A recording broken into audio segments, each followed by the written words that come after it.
Mohon maaf lahir batin, Ibu. Iya, sama-sama. Maaf lahir batin juga semuanya ya. Lebaran. Ini udah pada pulang dari kampung. Gak ada kampung, Gak Bu. ada kampung. Nggak pulang kampung, Bu. Aduh, kasihan. Curhat bukan nih? Flor, kenapa nggak mudik, Flor? Sarah, kenapa nggak mudik? Lembur, Bu. Ah, lembur mulu sih. Gak ada kampung, Bu. Oh, orang asli Jakarta ya? Iya. Oh, enak dong, sepi ya kalau lagi Lebaran. Sepi, tapi kan ke Bogor, Bu. Jadi rame. Bisa. Oh, kamu tinggalnya di Bogor. Ibu, Enggak. minal faizin, Ibu. Sama-sama, Sarah. Minal aidin juga. Zahira nggak mudik. Enggak, bukan mau UTS, Bu. Asik. Padahal mau UTS masih seminggu lagi kan. Jarang-jarang loh alasannya karena UTS. Oke, yang lain mana nih? Aktifin semuanya. Evi Medina ini siapa ya? Kayaknya emang ada ya? Itu Ibu, pulusnya. maaf, belum diubah. Aku pakai laptop kakak. Oh iya, berarti saya nggak salah kan? Perasaan nggak pernah ketemu mahasiswa yang namanya Evi Medina gitu. Padahal mahasiswa banyak ya, tapi kalau ada nama yang nggak pernah didengar, ketahuan juga. Ayo, mana yang lain? Ya, Bu.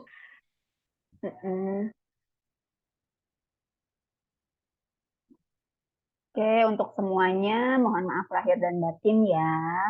Alhamdulillah kita ketemu lagi di ruang Zoom ya di mata kuliah kimia medisinal dalam keadaan yang insya Allah sehat ya. Sehat semuanya ya. Sehat. Oke, Alhamdulillah. Bu, mudiknya kemana, Bu? Saya ke Cianjur doang. Macet kan ya, Bu, jalur puncak. Saya nggak pernah lewat jalur puncak. Kalau jalur puncak lo macet banget. Ibu lewat mana? Bandung. Lewat Jonggol. Oh, Jonggol. Bandung mah muter, Mbak. Oh, Jonggol. Oh, iya deket sih, Bu. Iya kan kalau Cianjur itu tengah-tengah ya. Jadi kalau lewat Bandung muter dia, muter balik. Jadi Lewatin bukit berarti ya, Bu? kenapa? Lewatin bukit ya, gak sih, Bu? Iya, naik turun begitu deh, bukit. Betul, pegunungan, bukit-bukit. Pernah ke Cianjur, Sarah? Kampung saya di Cibarusah, Bu. Oh, kamu Cibarusa. Oh, Iya, Cibarusa mah jauh lagi. Eh, oh kamu Cibarusa mah sebelum Cianjur ya? Sebelum Jonggol iya, ya? dari Jonggol, Cilengsi masuk ke belok kiri, Cibucil belok kiri, Bu. Deket, Oh Bu. iya, dekat Habis pulang Cibarusa. kuliah, pulang kampung juga bisa. Iya, tapi macet ya jalur situ. Mertua saya sih, Bu, yang di Bojonegoro. Cuman mertua saya yang mau di ke Jakarta. Hmm. Kemarin saya nemuin jalan alternatif tuh baru. Biasanya kan lewat Cibucil gitu ya, terus nanti Jonggol. Itu kan macet tuh biasanya di Mekarsari, di Cibucilnya macet. Tapi kemarin alhamdulillah nemuin jalur baru, jadi tembus-tembus sudah sampai Cariu. Jadi 3 jam juga udah sampai. Nggak pernah macet sama sekali. Biasanya kalau Lebaran tuh 5 jam, 6 jam gitu sampai rumah. Di kemarin Berarti alhamdulillah Ibu nggak lewat Transyogi ya? Nggak lewat Cibubur, Transyogi? enggak, enggak lewat sana. Enggak ya? Jadi lewatnya Pekarsari Cikarang. masih macet ya, Bu? Macet itu mah, macet banget. Astagfirullah. Mm-mm.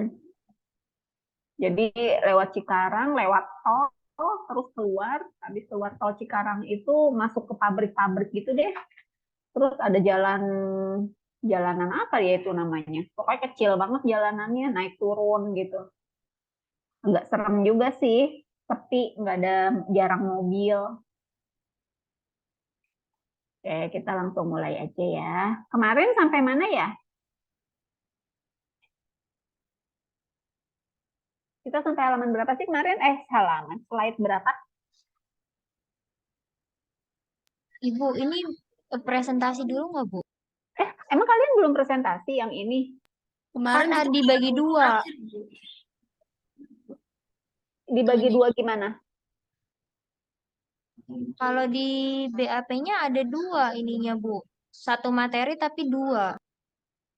Oh, kalau yang metabolisme ini cuma satu kelompok doang. Iya, kan makanya dibagi kelompoknya itu cuma 9 ya kalau nggak salah, 9 atau 10. Karena yang metabolisme itu dijadikan satu kelompok aja. Jadi nggak terbagi menjadi dua. Berarti kalian metabolisme ada dua kelompok gitu? Iya, Bu. Oh, kita kemarin sampai mana nih? Sampai slide berapa?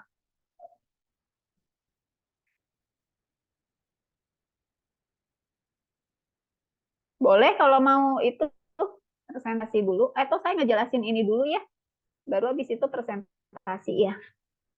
Terakhir kita sampai slide berapa?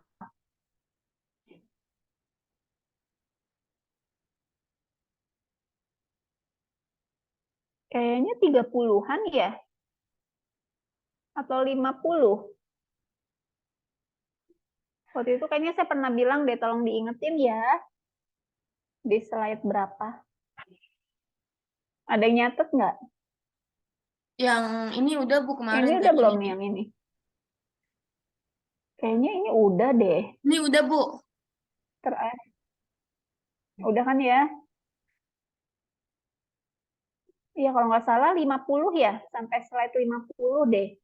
Pokoknya yang ada itunya Nah, sampai rantai-rantainya sini ya. udah Bu. Iya, yang rantai-rantai kayak udah deh Bu. Yang ini ya. Iya, seingat saya Yang ini sih. udah.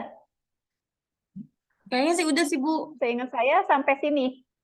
Apa Heeh. ada aldehid-aldehidnya yang saya ingat. Iya, berarti kan sekarang di slide yang ini ya, 51.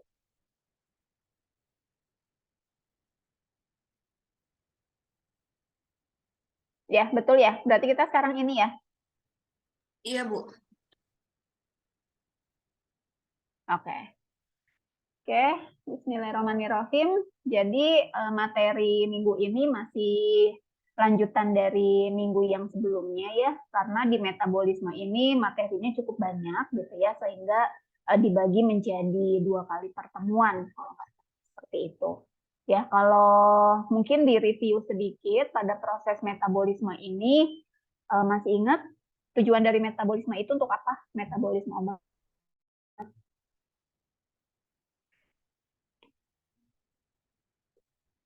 Tujuannya untuk apa?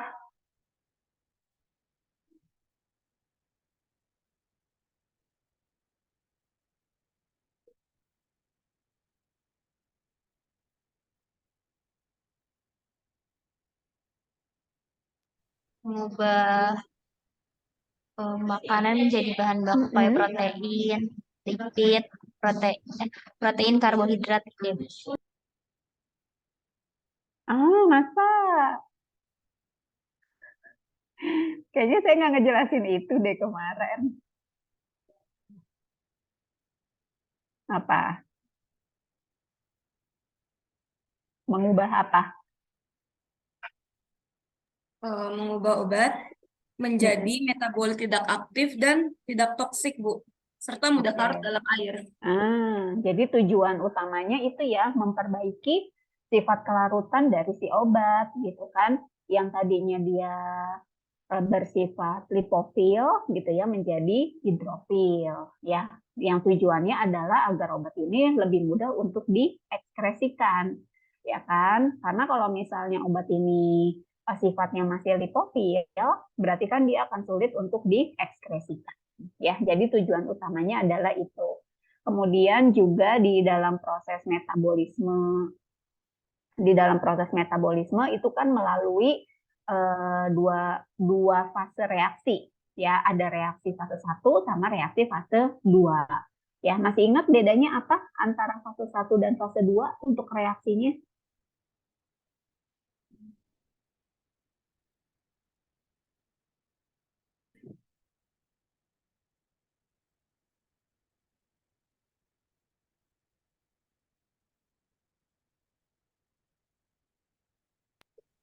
Kalau reaksi fase 1 yang ada reaksi oksidasi, reaksi reduksi, sama hidrolisis ya, Bu.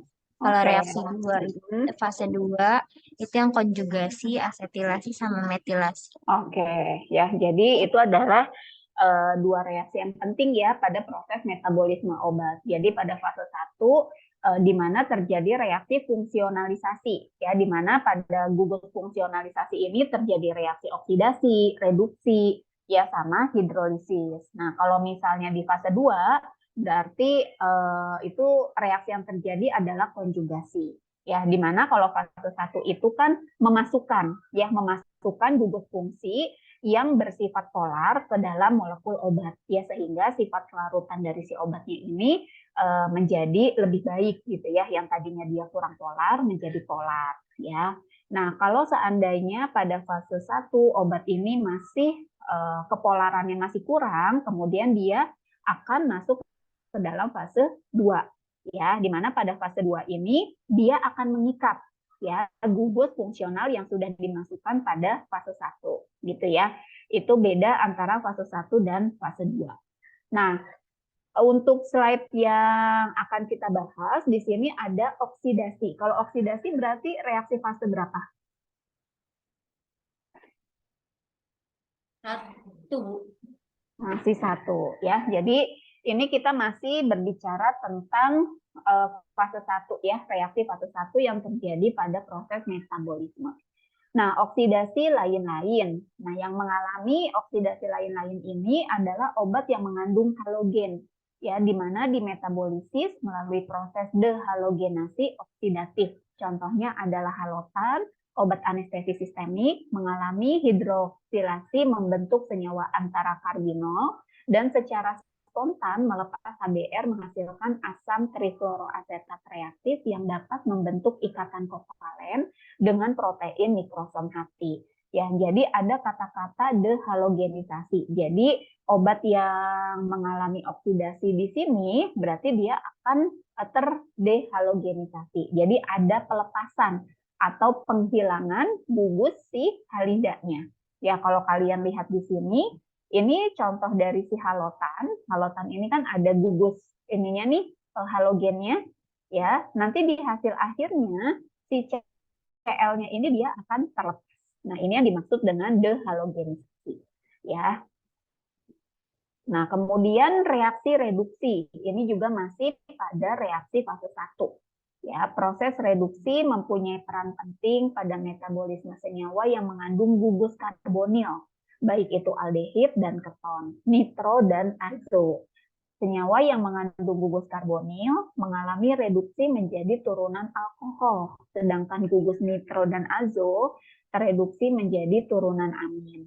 Gugus alkohol dan amin hasil reduksi akan terkonjugasi menghasilkan senyawa hidrofil yang mudah diekskresikan, sehingga proses reduksi juga memberikan fasilitas untuk terjadinya eliminasi obat. Ya, nah ini kalau tadi oksidasi, ini adalah reaksi fase 1 yang kedua ya, yaitu reduksi. Ya, kalau pada reaksi reduksi, nah senyawanya ini dia mengandung gugus karbonil. Nah, gugus karbonil ini kan bisa aldehid dan keton. Kemudian juga nitro dan azo, seperti itu ya. Nah, ini masih dalam pembahasan reduksi. Reduksi gugus karbonil, baik itu aldehid dan keton ya. Jadi pada reaksi aldehid ini gugus aldehid dapat tereduksi menjadi alkohol primer, sedangkan gugus keton tereduksi menjadi alkohol sekunder. Ya, jadi beda ya. Kalau gugus aldehidnya ini pada gugus aldehid maka dia akan membentuk suatu alkohol primer, sedangkan pada gugus keton dia akan menghasilkan suatu alkohol sekunder. Nah, ini kalian udah pernah dapat di kimia organik ya, beda antara alkohol primer ataupun sekunder.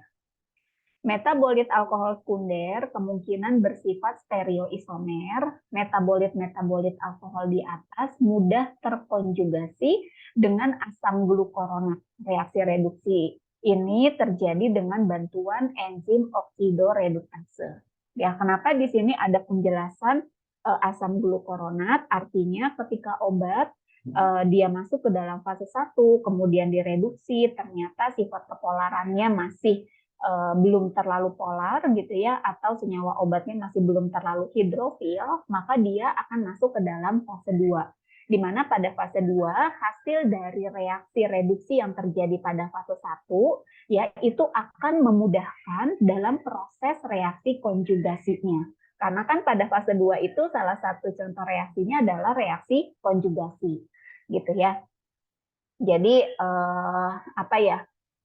Kalau dia sudah mengalami reaksi pada fase 1 itu akan lebih memudahkan pada reaksi yang terjadi di fase 2 dengan bantuan asam glukoronat gitu ya. Dan selain dengan asam glukoronat ada juga enzim yang membantu reaksi tersebut ya. Reaksinya enzim itu adalah si oksidoreduktase.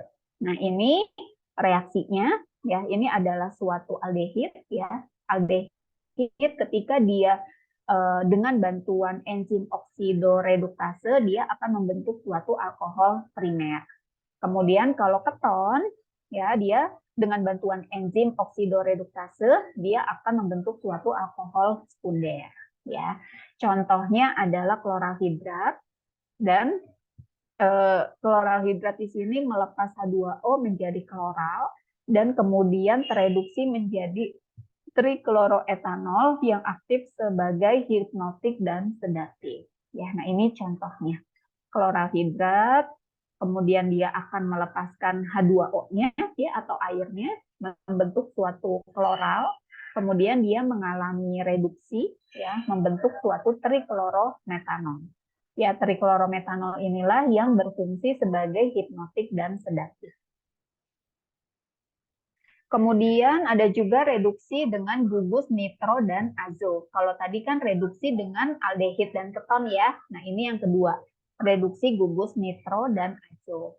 Nah, untuk yang mengalami gugus nitro, ini senyawa aromatik ya yang mengandung gugus nitro, mula-mula dia tereduksi menjadi nitrozo dan senyawa antara hidroksilamin yang segera tereduksi lebih lanjut menjadi amin aromatik primer. Ini untuk reduksi gugus nitro. Ya, jadi si gugus nitro ini mula-mula dia akan tereduksi menjadi nitrozo. Ya, kemudian setelah itu dia terbentuk senyawa antara yang namanya adalah si hidroksilamin. Kemudian dari si hidroksilamin ini dia akan tereduksi lebih lanjut menjadi amin primer. Ya.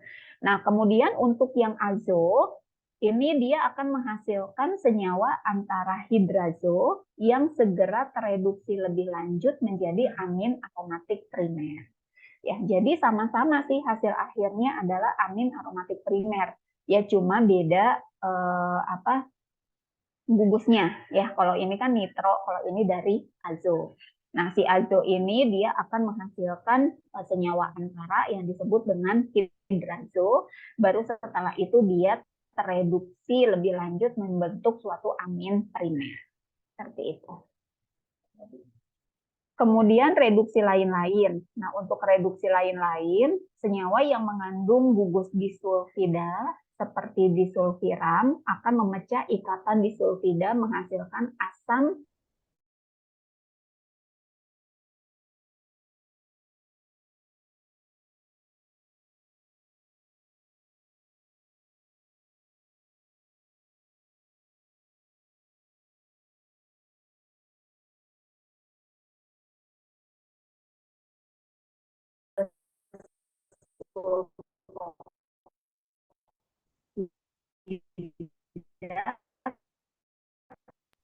Maaf, putus-putus.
Maaf ya, tiba-tiba keputus wifi-nya.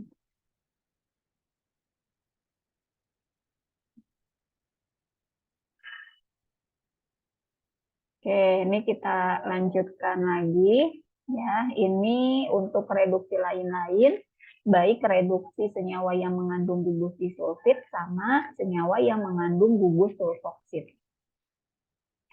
Kemudian ini adalah reaksi yang terakhir ya, kalau nggak salah pada fase 1. Ya kan ada oksidasi, reduksi, sama hidrolisis. Ya, nah ini yang terakhirnya adalah si hidrolisis atau hidrolitik. Metabolisme obat yang mengandung gugus ester atau amida dapat menghasilkan metabolit asam karboksilat, alkohol, dan amin yang bersifat polar dan mudah terkonjugasi.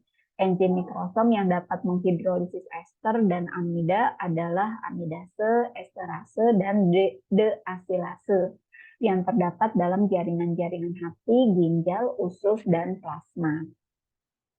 Contoh klasik hidrolisis ester adalah perubahan metabolik asetosal menjadi asam salisilat dan asam aset.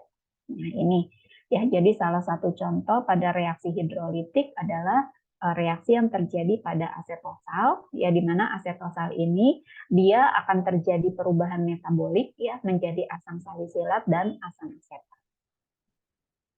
Oke, sekarang kita masuk ke reaksi metabolisme pada fase 2. Ya, kalau pada fase 1 kan tadi dia akan mengalami reaksi reduksi, oksidasi, sama hidrolisis ya. Nah, kalau pada fase 2 dia akan mengalami reaksi konjugasi, metilasi, dan asetilasi. Sekarang kita bahas untuk yang konjugasi. Reaksi konjugasi obat atau senyawa organik asing dengan asam glukuronat, sulfat, glisin, glutamin, dan glutation dapat mengubah senyawa induk atau hasil metabolit fase 1 menjadi metabolit yang lebih polar, mudah larut dalam air, bersifat tidak toksik dan tidak aktif, dan kemudian diekskresikan melalui ginjal atau empedu, gitu ya. Jadi ketika obat itu dia tidak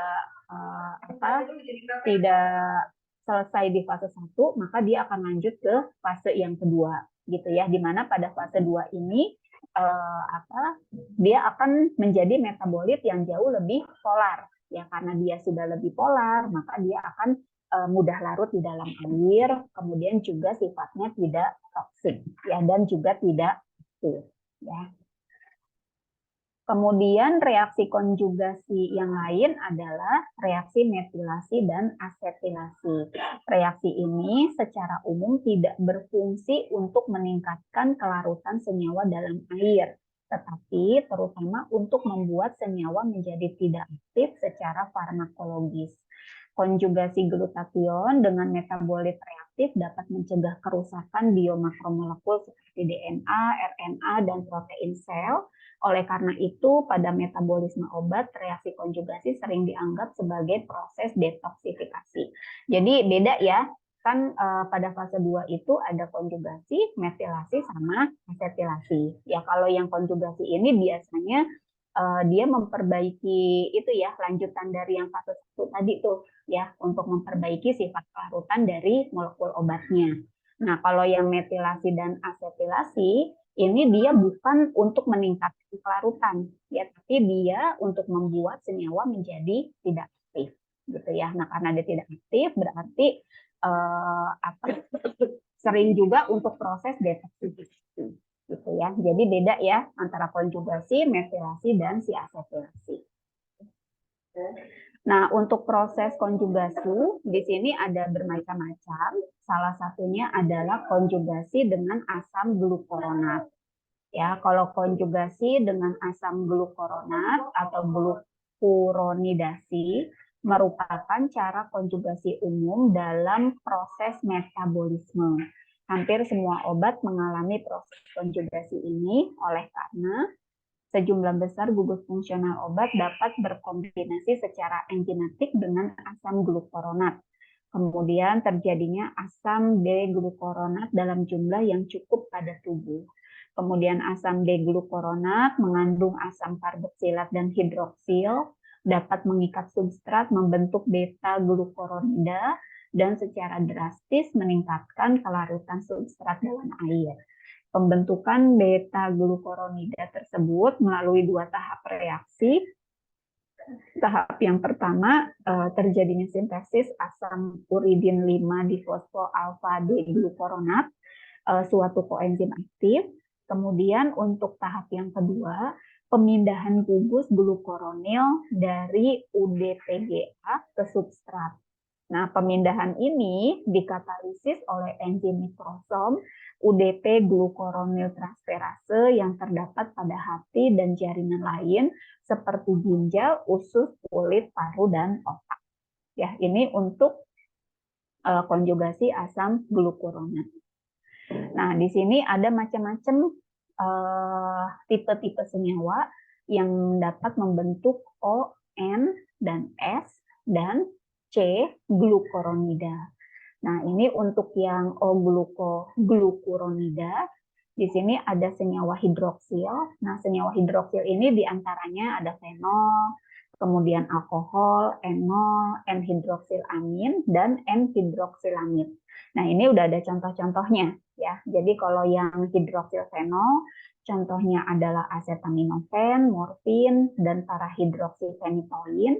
Kalau yang alkohol, contohnya adalah kloramfenikol, trikloretanol, dan propanolol. Kemudian kalau yang enol, ini contohnya adalah 4-hidroksikumarin. Kemudian yang N-hidroksilamin, contohnya N-hidroksidapson. Kemudian selain senyawa hidroksil, ada senyawa karboksil. Nah, kalau yang masuk ke senyawa karboksil, ada asam aril alkil ya, contohnya naproxen, fenoprofen, asam fenilasetat, dan asam sinama. Kemudian kalau yang alkil alifatik, contohnya adalah asam 2-etil heksanon. Kemudian ini untuk yang O-glukuronida ya, sekarang yang N ya, yang N-glukuronida ini ada arilamin. Contohnya ada 7-amino-5-nitroindazol, kemudian ada alkilamin, contohnya desipramin, kemudian amida, contohnya metrobamat, kemudian sulfonamida, contohnya sulfisoxazol dan sulfadimetoxin, kemudian ada amin tersier, contohnya siproheptadin dan triptelenamin. Nah, ini untuk yang S-glukuronida. Ada propiltiourasil, metimazol, asam dietil-tiokarbanat. Nah, untuk yang C-glukuronida ada fenilbutazon dan sulfinpirazol. Nah, ini contoh-contohnya. Ini contoh-contoh ini adanya di soal PG ya, kayak contoh-contoh obat, itu nanti kalian pelajari. Nah, tadi untuk yang konjugasi asam glukuronat. Nah, sekarang untuk yang konjugasi dengan sulfat. Nah, kalau yang dengan sulfat, ini terutama terjadi pada senyawa yang mengandung gugus fenol. Dan kadang-kadang juga terjadi pada senyawa alkohol, amin aromatik, dan senyawa N-hidroksi. Nah, konjugasi sulfat pada umumnya ini untuk meningkatkan kelarutan senyawa dalam air dan membuat senyawa menjadi tidak toksik. Tidak seperti asam glukuronat, jumlah sulfat yang tersedia dalam tubuh agak terbatas dan terutama digunakan untuk konjugasi beberapa senyawa endogen seperti steroid, heparin, katekolamin, dan tiroksin. Proses konjugasi sulfat melalui 2 tahap, ada aktivasi sulfat anorganik menjadi koenzim 3-fosfoadenosin 5-fosfosulfat. Kemudian tahap yang kedua, pemindahan gugus sulfat dari TAPS ke substrat.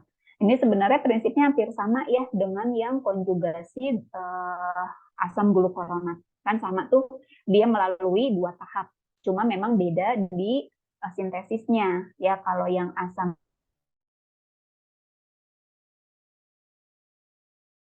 glukuronat, baru nanti itu tahap keduanya pemindahan. Ya, pemindahan gugus glukuronilnya. Tapi kalau pada konjugasi sulfat, ya, dia terbentuknya itu koenzim 3-fosfoadenosin 5-fosfosulfat, ya, TAPS. Baru nanti tahap keduanya terjadi pemindahan gugus sulfatnya. Ya karena ini konjugasi sulfat ya berarti nanti menggunakan gugus sulfat. Kalau yang tadi glukuronida kan pemindahan gugus glukuronida gitu ya. Nah, ini contohnya pada konjugasi sulfat. Senyawa yang mengandung gugus fenol seperti alfa-metildopa, salbutamol, terbutalin, dan asetaminofen dengan mudah terkonjugasi dengan sulfat. Nah, ini contoh reaksinya. Ini adalah si sulfatnya, ya. Kemudian nanti dia akan terbentuk adenosin 5-fosfol-sulfat. Kemudian dia akan menjadi di sini, oh ini contoh dari obat yang mengalami konjugasi sulfat. Ada alfa-metildopa, ada salbutamol, sama terbutalin. Ini masih lanjutannya, ya. Ada ini mekanismenya nih, metabolisme dari si asetaminofen, ya, di mana asetaminofen ini dia akan menghasilkan konjugat O-glukuronida, ya, kemudian dan konjugat O-sulfat. Tapi kalau ini terjadi pada orang dewasa, nah kalau pada anak-anak dia lebih banyak menghasilkan konjugat O-sulfat. Berarti yang ini, ya. Karena kadar enzim glukuronitransferase pada anak-anak masih rendah, sehingga kemampuan untuk glukuronidasinya juga rendah. Ya, makanya dia lebih banyak yang konjugat O-sulfat dibandingkan dengan konjugat O-glukuronida. Berbeda dengan yang orang dewasa. Kalau orang dewasa justru lebih banyak yang konjugat O-glukuronidanya. Karena kembali lagi ke tadi ya, dari kandungan enzim glukuronida transferasenya. Kemudian masih di reaksi konjugasi, ini yang selanjutnya ada konjugasi dengan glisin dan glutamin.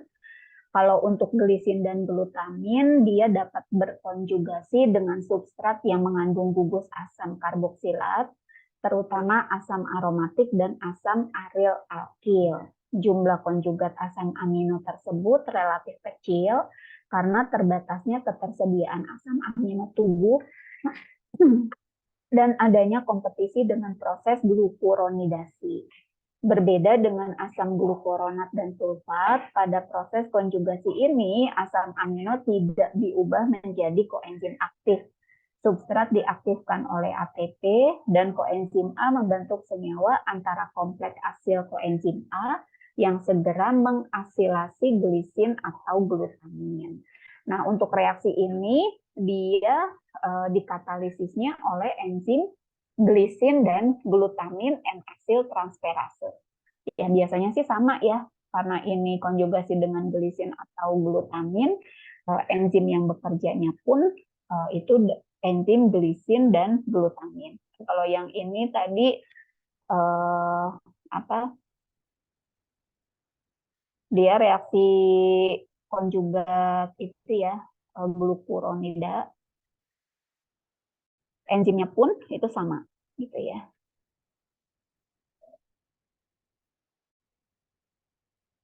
Nah, ini contoh dari konjugasi dengan glisin atau glutamin. Ada asam benzoat dan asam salisilat.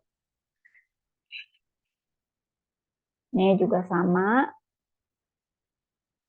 Ini untuk yang bromfeniramin ini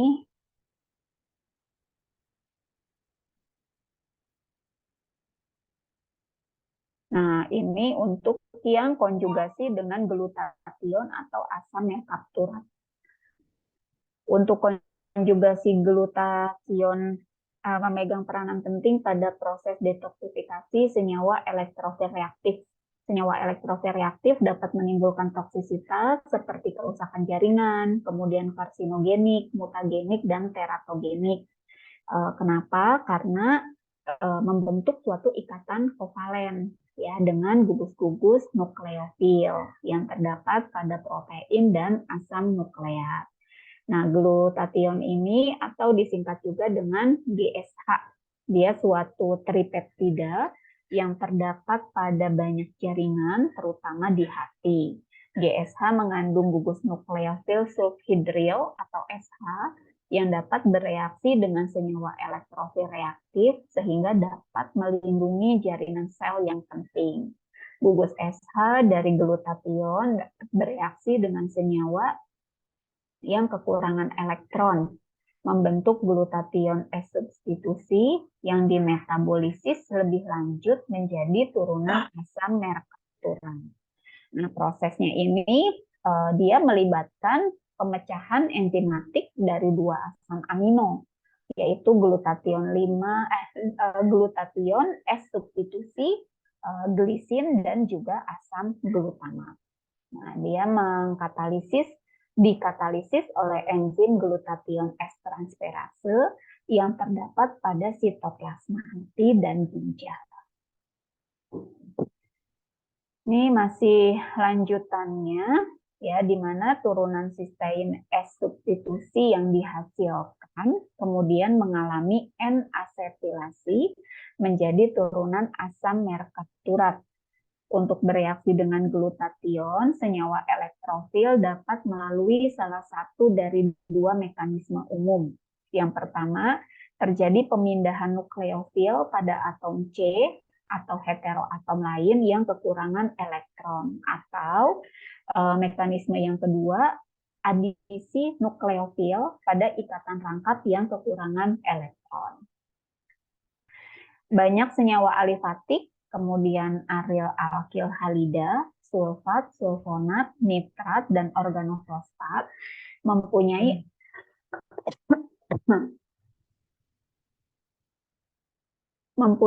atom C yang kekurangan elektron, sehingga dapat bereaksi dengan glutathione melalui pemindahan nukleofil membentuk suatu konjugat glutathione. Nah, ini mekanisme reaksinya. Ini adalah suatu glutathione-nya, si GSH.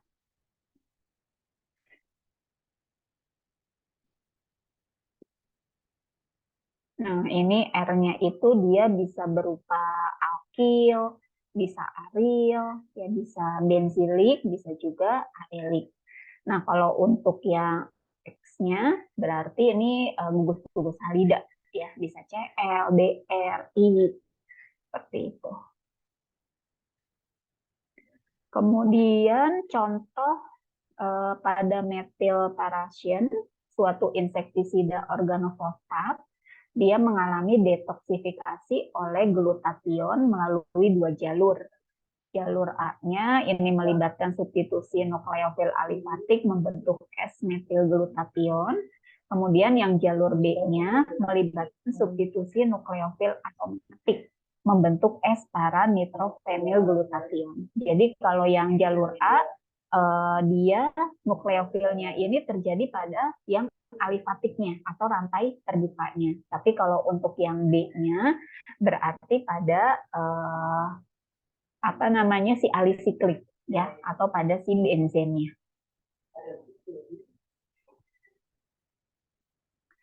Kemudian reaksi substitusi nukleofil aromatik dengan GSH, dia lebih mudah terjadi pada cincin yang mengandung satu atau lebih gugus penarik elektron kuat. Misalnya gugus Cl dan NO2. Contohnya adalah 24 diklornitrobenzen dengan mudah mengadakan reaksi substitusi nukleofil dengan GSH, sedangkan klorbenzen kemampuan reaksinya dia rendah. Nah, ini mekanisme reaksinya, ya, dari 24 diklornitrobenzen. Kemudian ada juga contoh obat yang mengalami konjugasi dengan glutathione atau asam merkapturat, ada azathioprine, ya, di mana azathioprine ini dia mengalami reaksi substitusi nukleofil heteroaromatik, ya, dengan GSH menghasilkan 6 merkaptopurin yang aktif sebagai anti kanker. Ini mekanisme reaksinya, ya. Ini juga sama. Jadi ada yang dia mengalami reaksi substitusinya itu pada rantai alifatiknya, ada juga yang pada alisiklik. Bentar.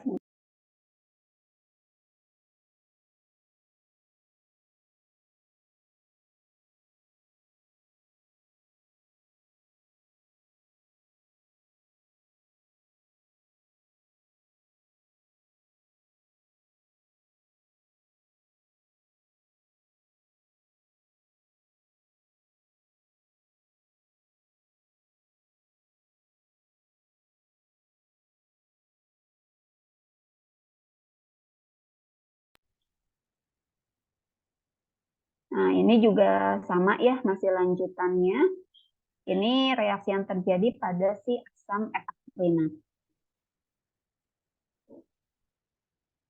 Kemudian, oke, untuk yang konjugasi berarti sudah selesai. Ya, sekarang kita masuk ke yang reaksi asetilasi dan metilasi. Nah, untuk yang asetilasi, dia menggunakan jalur metabolisme obat yang mengandung gugus amin primer, seperti amin aromatik primer atau ARNH2, bisa juga terjadi pada sulfonamid, kemudian hidrazin, kemudian hidrazid, dan amin alifatik primer. Nah, hasil dari N-asetilasi tidak banyak meningkatkan dan kelarutan dalam air. Fungsi utama reaksi asetilasi adalah membuat senyawa menjadi tidak aktif dan untuk detoksifikasi. Kadang-kadang hasil N-asetilasi bersifat lebih aktif dibanding dengan senyawa induknya, contohnya pada N-asetilprokainamid, atau bersifat lebih toksik, contohnya N-asetil isoniazid. Jadi jangan sampai terbalik-balik ya antara reaksi konjugasi, metilasi, dan asetilasi. Kalau untuk yang konjugasi itu hampir sama dengan yang reaksi fase 1. Ya, jadi dia sama-sama untuk meningkatkan kelarutan ya dari molekul obat. Tapi kalau metilasi, asetilasi itu tidak ada tidak berhubungan dengan meningkatkan kelarutan obat di dalam air. Tapi dia lebih membuat senyawa obat itu menjadi tidak aktif, kemudian berfungsi juga untuk terjadinya detoksifikasi. Kemudian turunan obat yang mengalami N-asetilasi ada amin aromatik, contohnya adalah anilin, kemudian asam para-aminobenzoat, asam para-aminosalisilat, prokainamid, dan dapson. Kemudian untuk yang sulfonamid, contohnya ada sulfanilamid, sulfamethoxazole, sulfisoxazole, sulfapiridin, dan sulfametazin. Kemudian kalau untuk yang hidrazin dan hidrazid, contohnya ada hidralazin, phenelzin, dan isoniazid. Untuk yang amin alifatik, contohnya histamin dan meskalin. Nah, ini reaksi-reaksi dari contoh-contoh yang mengalami reaksi N-asetilasi. Ini juga sama ya, ada isoniazid, ada hidralazin, prokainamid. Nah, ini yang isoniazid ini yang pernah Ibu jelaskan di slide berapa ya, yang perbedaan asetilator antar negara ya, yang antara orang Jepang sama orang apa tuh satu lagi? Kalau orang Jepang kan dia termasuk asetilator cepat ya. Kalau yang satu lagi yang dari Eropa ya, kalau nggak salah dia termasuk ke dalam asetilator lambat. Kalau yang tipe asetilator lambat ini konjugasi dengan asetil koenzim A, maka dia terjadinya itu berjalannya lambat ya terhadap individu. Tapi kalau untuk yang tipe asetilator cepat, konjugasi dengan asetil koenzim A pada individu dia berjalan cepat. Nah, ini yang terakhir pada reaksi metabolisme pada fase 2. Ada reaksi metilasi. Untuk reaksi metilasi mempunyai peran penting pada proses biosintesis beberapa senyawa endogen seperti norepinefrin, epinefrin, dan histamin. Serta untuk proses bioinaktivasi obat. Koenzim yang terlibat pada reaksi metilasi adalah S-adenosilmetionin. Nah, reaksi ini dia dikatalisis oleh enzim-enzim metil transferase yang terdapat di dalam sitoplasma dan mikrosom. Enzim metil transferase ada bermacam-macam, ada katekol O-metil transferase, fenil O-metil transferase, N-metil transferase, dan S-metil transferase. Katekol O-metil transferase merupakan ometilasi yang selektif terhadap gugus 1,2 dihidroksifenol atau katekol, dan metilasinya ini terjadi pada gugus hidroksilfenol di posisi C3. Kemudian juga terjadi pada resorsin ya, atau nama lainnya 1,3 dihidroksibenzen. dan para-hidroquinon. Nah, ini contoh-contohnya yang mengalami reaksi metrilasi ada norepinefrin dan dopamin. Nah, ini ya, ini juga sama. Nah, selain epinefrin, ada juga amantadin. Ya, dia sebagai obat antivirus ya. Kalau norepinefrin dia sebagai anti Parkinson. Nah, ini ya. Ini adalah si gugus aminnya. Nah, NH2. Nah, ini yang ada tanda panahnya.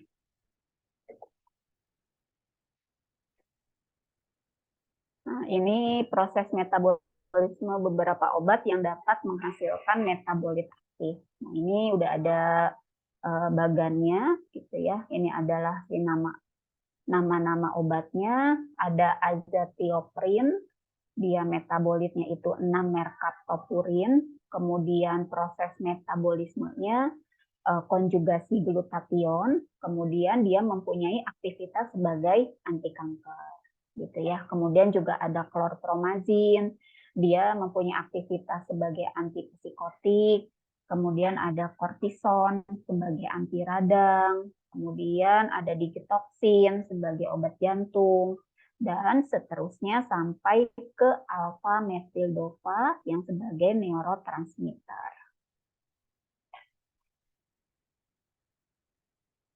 Nah, ini ada beberapa contoh jalur metabolisme pada reaksi 1 dan pada reaksi fase 1 dan fase 2 dari beberapa obat. Jadi ada turunan barbiturat, dia mengalami apa nih? Kira-kira mengalami apa? Fase 1 atau fase 2? Barbiturat, ada oksidasi. Fase 1. Oke, fase 1 ya. Kalau endealkilasi?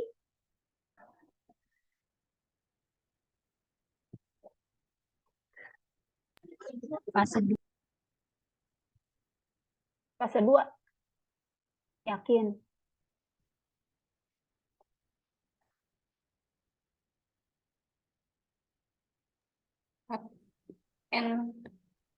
Satu Bu, satu. Satu ya, masih di fase 1. Desulfurasi?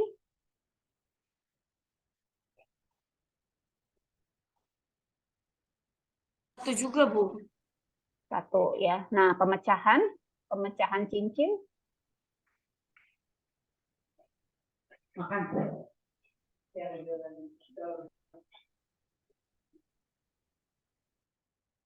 Oh, jadi kan sama belum ada jawab ya.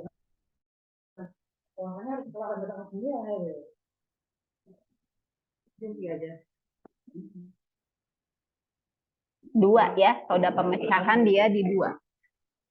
Nah, untuk yang turunan fenotiazin juga sama nih. Dia mengalami fase 1 dan juga fase 2. Kayak endealkilasi itu kan 1, N-oksidasi 1, ya, hidroksilasi 1, 2.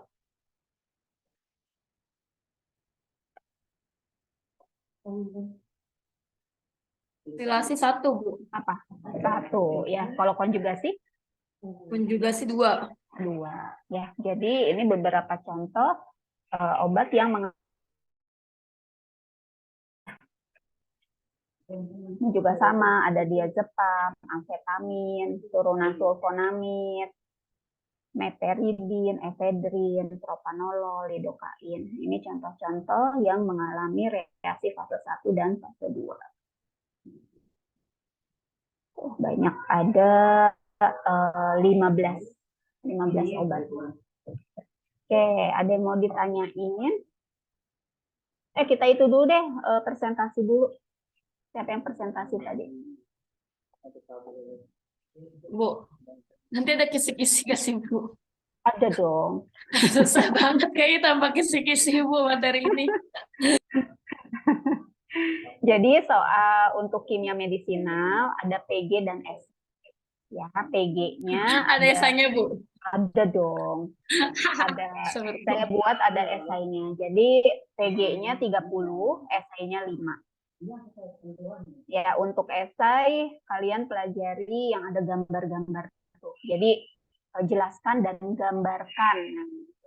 Itu ya. Jadi dipelajari. Yang ada gambar tuh contohnya apa? rangkaian perjalanan obat di dalam tubuh, kemudian proses ekspresi obat di dalam tubuh, terus apalagi tuh yang ada gambarnya.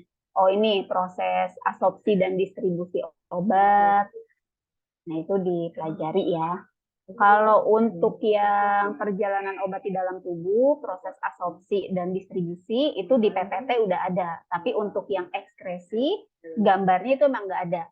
Ya, kalian bisa cari di buku kimia medisinal 1 ya. Tapi penjelasannya ada ya, penjelasannya ada di PPT. Tapi untuk gambarnya kalian cari di buku kimia medisinal Siswan Dono. Gitu. Terus kalau untuk PG-nya nanti saya akan kasih latihan soal. Silakan nanti kalian pelajari, cari jawabannya gitu ya untuk kisi-kisi seperti itu. Tapi kisi-kisinya cuma soal yang PG aja ya. Yang saya kasih latihan soal, untuk yang esainya enggak saya tuliskan. Yang saya sebutkan tadi aja. Terus apalagi ya? Perkembangan kimia medisinal itu bagaimana? Ruang lingkup kimia medisinal, kemudian apalagi ya? Oh, yang tadi Ibu jelasin, mekanisme reaksi fase 1 dan fase 2 pada proses metabolisme obat. Nah, itu kalian jelaskan. Kemudian hubungan kimia medisinal dengan ilmu yang lainnya. Kan kimia medisinal itu termasuk ke dalam multidisiplin ilmu ya.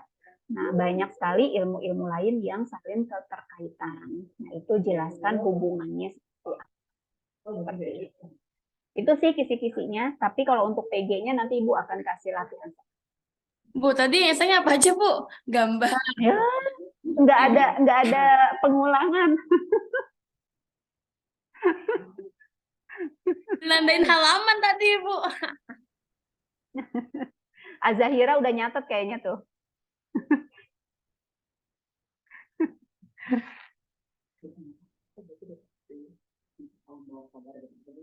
Perjalanan obat dalam tubuh.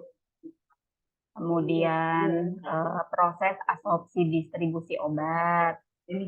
Proses ekskresi obat. Terus perkembangan kimia medisinal. Kemudian hubungan kimia medisinal dengan ilmu yang lainnya. Kemudian ruang lingkup kimia medisinal. Terus apa lagi ya? Oh ini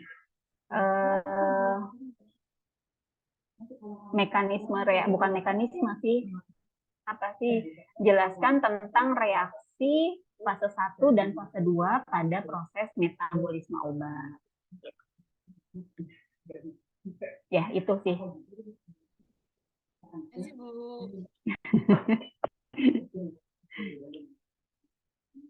Ya, jadi untuk kisi-kisinya itu ya. Untuk soalnya PG-nya ada 30, esainya ada 5. Seperti itu. Oke, ada lagi yang mau ditanyain?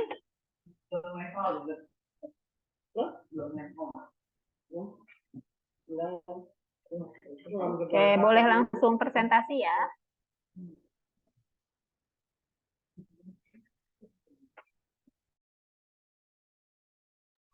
Oke Bu, baik. Izin share screen ya Bu.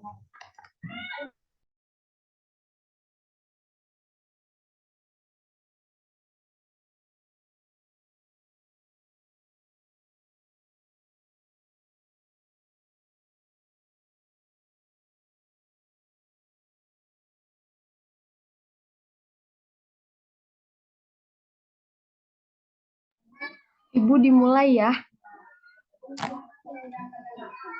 Assalamualaikum warahmatullahi wabarakatuh.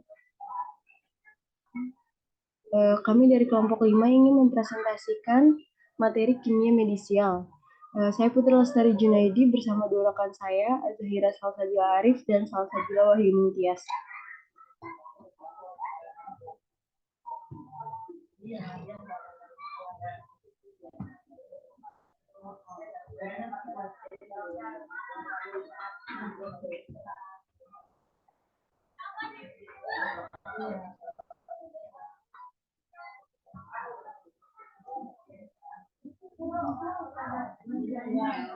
Pengertian dari metabolisme obat itu adalah mengubah senyawa yang relatif nonpolar menjadi senyawa yang lebih polar sehingga mudah dikeluarkan dari tubuh. Selanjutnya di sini ada tujuan utama metabolisme. Yang pertama, mengeluarkan obat dalam bentuk yang paling mudah. Yang kedua itu mengubah obat menjadi metabolit tidak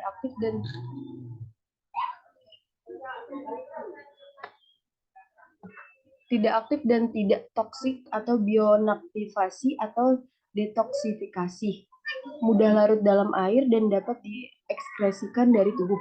Yang ketiga itu hasil metabolit beberapa obat bersifat lebih toksik dibanding senyawa induk atau biotoksifikasi. Yang keempat, hasil metabolit beberapa obat memberikan efek farmakologis berbeda dari senyawa induk.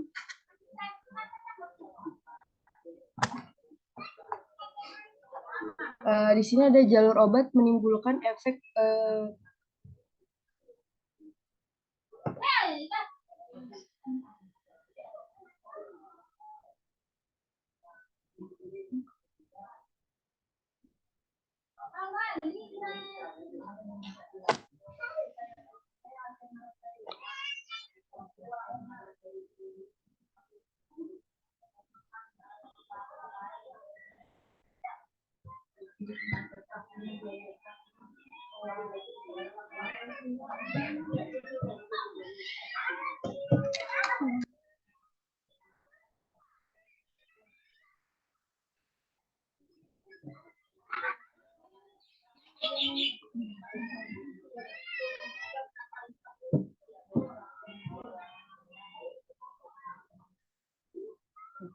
di sini itu ada jalur obat menimbulkan efek biologisnya.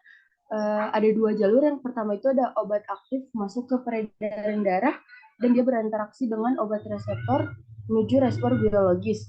Yang kedua itu ada produk, dia masuk ke peredaran darah, mengalami metabolisme menjadi obat aktif, lalu berinteraksi dengan reseptor menuju respon biologis. Di sini ada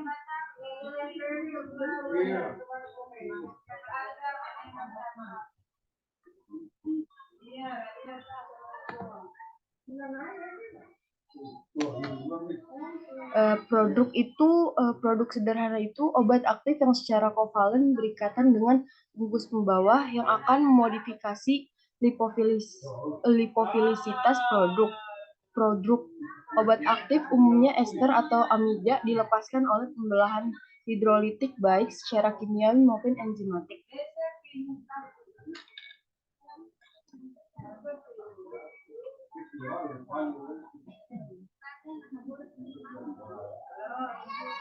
Di sini ada dua macam produk. Yang pertama itu ada fosamprenavir, yaitu produk dari amfenavir tersedia dalam bentuk tablet memiliki kelarutan dalam 10 kali lebih besar dari amfenavir dan pasien hanya perlu minum 2 tablet per hari untuk mencapai tingkat terapeutiknya. Dan yang kedua itu ada amfenavir, yaitu agen anti HIV kurang larut dalam air dan tersedia dalam kapsul dengan agen pelarut konsentrasi tinggi. Pasien harus minum 8 kapsul per hari untuk mencapai tingkat terapeutiknya. Di sini ada produk bioprecursor adalah molekul inert yang diperoleh dengan modifikasi kimia dari obat aktif tetapi tidak mengandung gugus pembawanya. Selanjutnya akan dilanjut oleh rekan saya, Zahira Salsabila. Ini ada klasifikasi metabolisme. Yang pertama itu ada reaksi fase 1, yaitu reaksi fungsionalis, ada reaksi oksidasi, reaksi reduksi, dan reaksi hidrolisis. Lalu ada reaksi fase 2, yaitu reaksi konjugasi. Ada reaksi konjugasi, itu ada asam glukoranat dengan sulfat, dengan glisinan glutamin, dan asam merkapturat. Kedua ada reaksi asetilasi, Dan yang terakhir ada reaksi metilasi.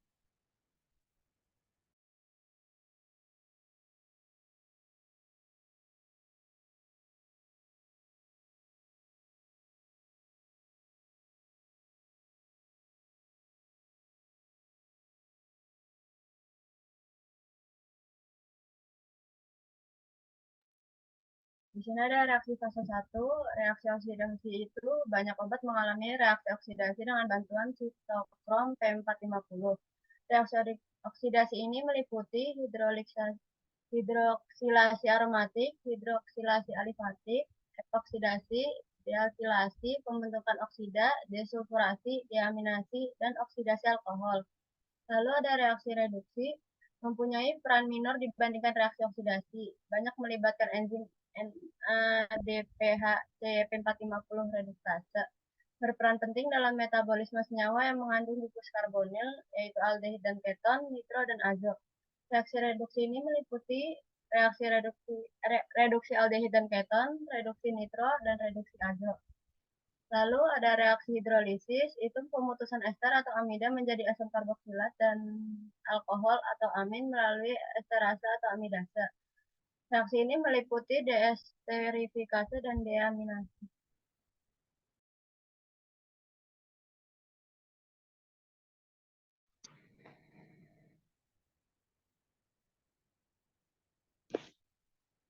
Lalu ada reaksi fase 2, di sini ada reaksi konjugasi dengan asam glukuronat atau glukuronidasi merupakan konjugasi umum dalam metabolisme. Hampir semua obat mengalami konjugasi ini karena yaitu yang pertama, sejumlah besar gugus fungsional obat dapat berinteraksi secara enzimatik dengan asam glukuronat. Yang kedua, tersedianya di asam glukuronat dalam jumlah cukup pada tubuh. Yaitu ada reaksi selanjutnya ada reaksi asetilasi, tidak banyak meningkatkan kelarutan dalam air. Fungsi utamanya yaitu membuat senyawa tidak aktif dan detoksifikasi.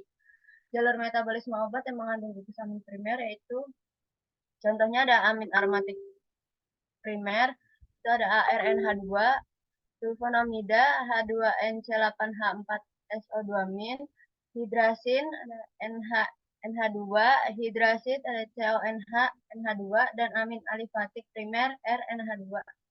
Terakhir ada reaksi metilasi, berperan penting pada proses biosintesis beberapa senyawa endogen seperti norepinefrin, epinefrin, dan histamin, serta untuk bionaktivasi obat. Enzim yang terlibat adalah S-adenosilmetionin atau SAM dan dikatalisis oleh enzim metiltransferase.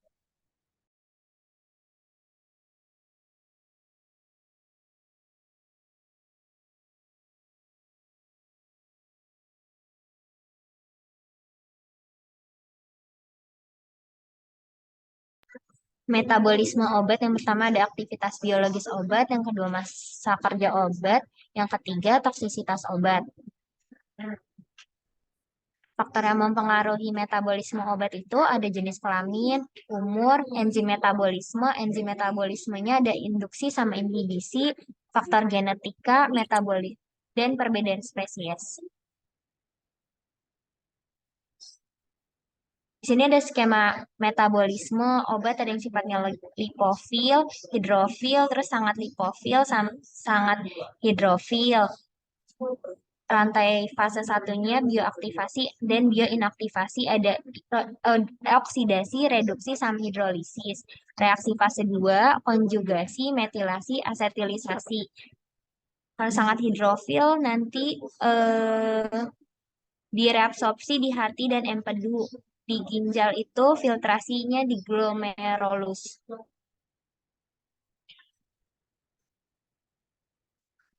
Faktor genetika, proses metabolisme sangat dipengaruhi oleh genetika atau keturunan. Contohnya pada metabolisme isoniazid, pada metabolisme N-asetilasi. Orang Asia dan Eskimo merupakan asetilator cepat atau 40 menit, sedangkan Eropa dan Afrika merupakan asetilator lambat 200 menit.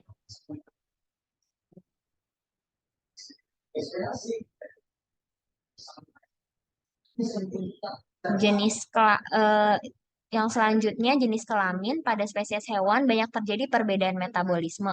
Kecepatan metabolisme tikus betina lebih rendah dari tikus jantan. Pada manusia baru sedikit informasi pengaruh perbedaan metabolisme dengan jenis kelamin. Contohnya nikotin dan asetosal. Kecepatan metabolisme pada pria lebih besar daripada wanita. Selanjutnya, faktor yang mempengaruhi metabolisme ada umur, bayi dalam kandungan, dan bayi yang baru lahir juga memiliki jumlah enzim mikrosam hati relatif sedikit sehingga sangat peka terhadap obat. Hexabarbital 10 mg per kilogram berat badan diberikan pada tikus baru lahir. Tikus tertidur selama lebih dari 6 jam, sedangkan pada tikus dewasa hanya menyebabkan tikus tertidur 5 menit. Contoh.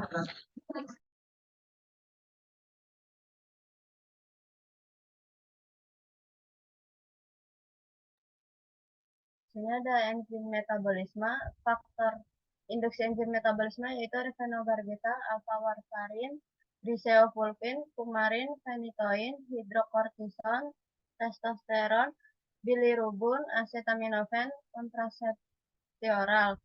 Kedua ada rokok alfa selulung P50, teofilin, fenacetin, pentazosin, propoxifen. Yang ketiga ada phenytoin, alfa-kortisol, nortriptilin, kontrasepsi oral. Keempat ada fenilbutazon, alfa-aminopirin, kortisol. Induksi enzimnya itu obat A memacu pembentukan enzim hati sehingga mempercepat eliminasi obat B dan menyebabkan efek obat B berkurang.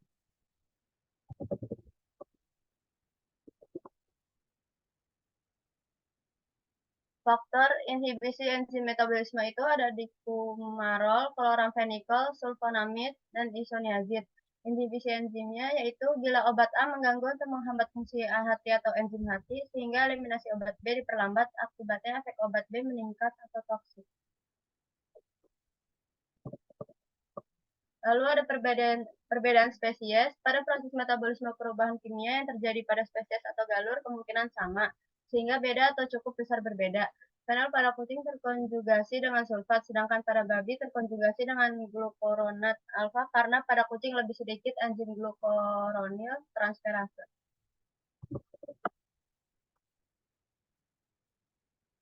Dan ini referensinya.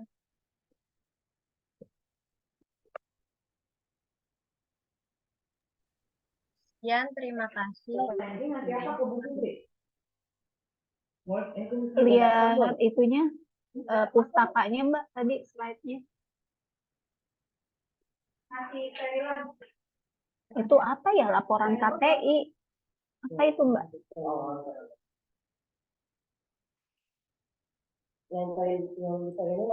Salah, yang ininya, yang laporan KTP-nya belum kehapus, maaf. Yang dipakai yang ini aja, yang atas. Semuanya dari yang atas. Kayaknya ada yang enggak itu deh. Kayak yang penjelasan. Coba deh slide. Geser-geser slide-nya.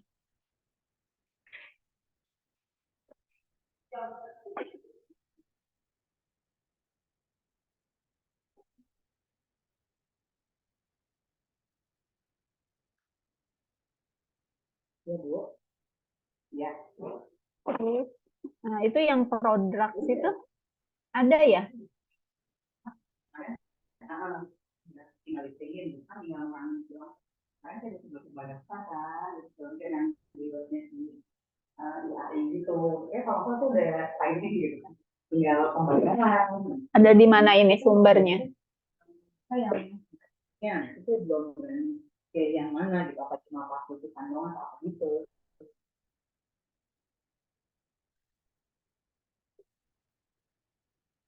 Oh iya. Oh iya, kita telepon gitu ya. Kita saya kirim ke Bu Indri proposal. Oke Bu, oke. Ya, yang itu.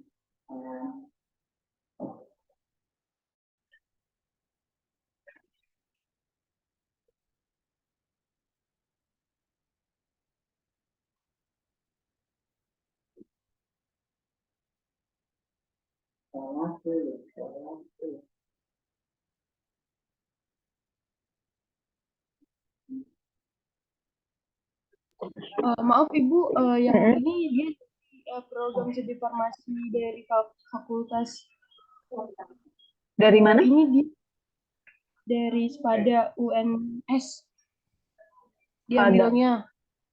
Pada UMS apa tuh maksudnya? Dia dari Fakultas Matematika dan Ilmu Pengetahuan Alam. Tapi belum dia masukin referensinya. Maaf. Nah, itu kan harusnya disesuaikan ya, kalian ambilnya dari mana. Tadi katanya dari itu aja, yang apa pustaka nomor 1 aja. Soalnya ini baru saya tambahin semalam, Ibu. Jadi saya juga lupa masukinnya di referensi. Oke, ya silakan yang lain, ada yang mau ditanyakan?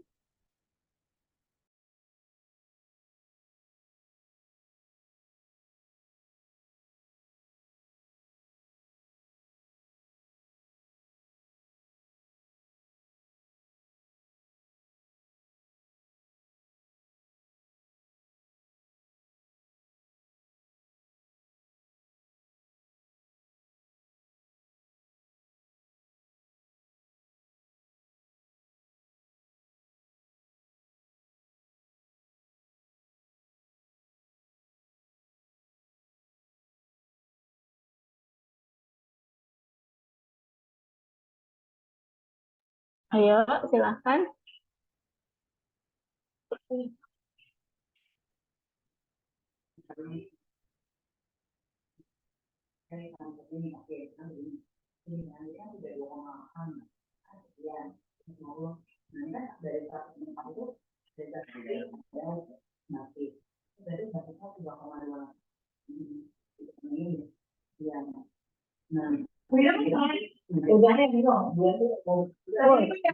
Lulus satu itu ya? Iya.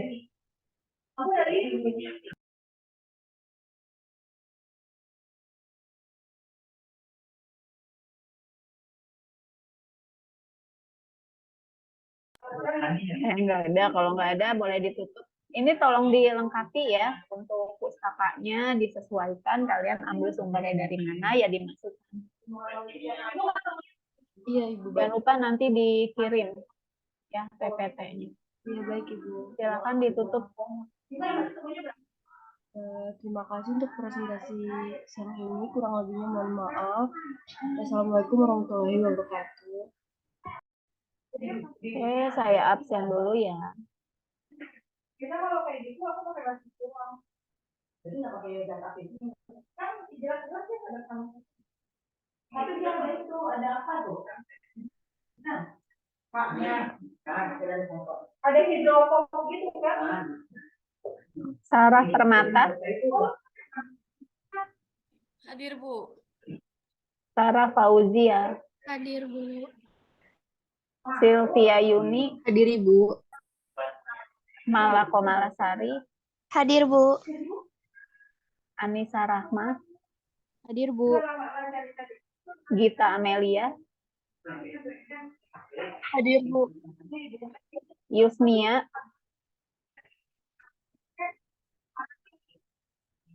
Yusnia, Yusnia ada nggak ya?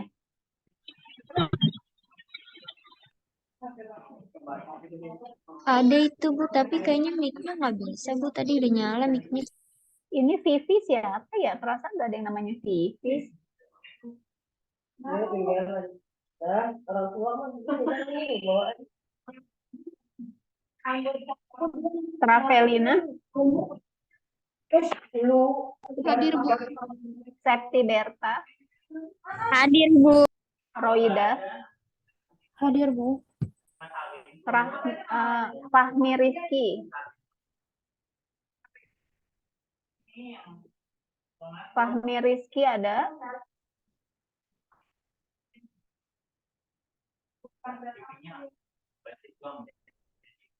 Nggak ada ya, Fahmi Rizky. Tadi Travelina ada nggak ya? Ada, Ibu, tadi. Hadir, Fahmi Bu. Rizky, Travelina. Fahmi Rizky ada ya? Fahmi Rizky nggak ada. Florita ada, Putri Lestari, Hadir, Bu. Farizan, Hadir, Bu. Arta Junita, Hadir, Bu. Azahira, Hadir, Bu. Salsabila, Hadir, Bu. Ananda, Ananda hadir, Bu. Lagi ada Wah, ujian, Bu. yang jawab Sarah, Iya, tadi nih Tihip lagi rame. Siti Fatimah, Hadir, Bu. Abdul Hafiz, Abdul Hafiz ada,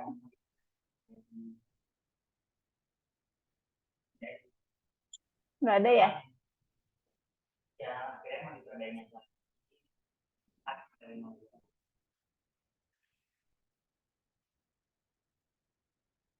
Nggak ada ya Abdul Hafiz ya? Kayaknya lagi bikin larutan deh, Bu, sama Farizan di lab Kiva. Nggak megang, nggak ini kayaknya. Tapi nggak ada di sini. Oh, ada ya. Itu dia di room chat, Bu. Dia bilang hadir.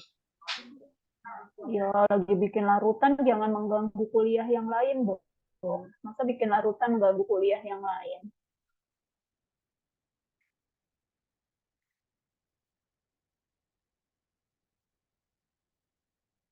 Anita Hayatun Nufus, Deborah. Hadir, Bu. Oke, berarti yang nggak hadir Fahmi Rizky ya. Fahmi Rizky aja ya. Fahmi hadir, Bu. Hah? Perasaan dari tadi saya panggil-panggil nggak ada yang nyaut. Lagi di jalan.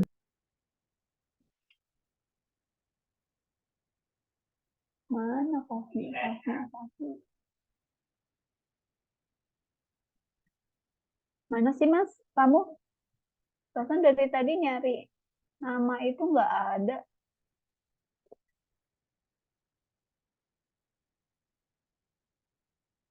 Ini Ajeng siapa Ajeng ya?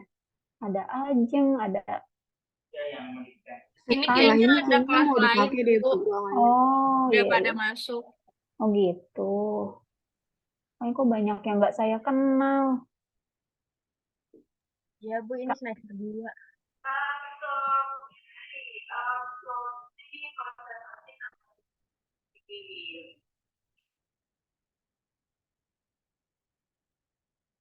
Oke. Wah.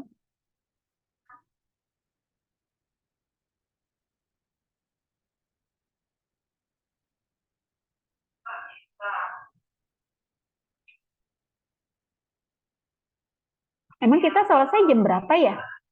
Udah habis kah? Kalau di jadwal 13.20. Udah belum itu kan ya? Ada yang mau ditanyain? Nanti PJ Hafiz ya? Hafiz nanti hari Sabtu WA saya ya untuk mengirimkan latihan soal. Ya, latihan soal buat kisi-kisi. Ya. Oke, ada yang mau ditanyain?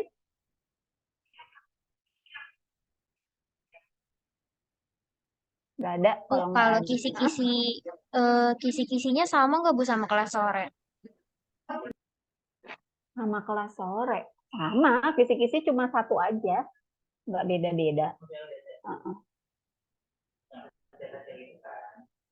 Ada lagi? Cukup ya.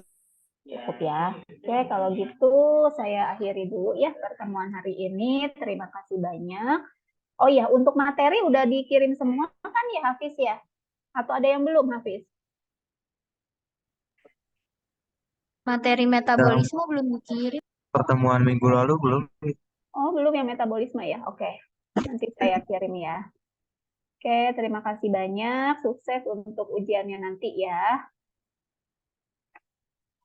Assalamualaikum. Waalaikumsalam. Terima kasih. Sama-sama.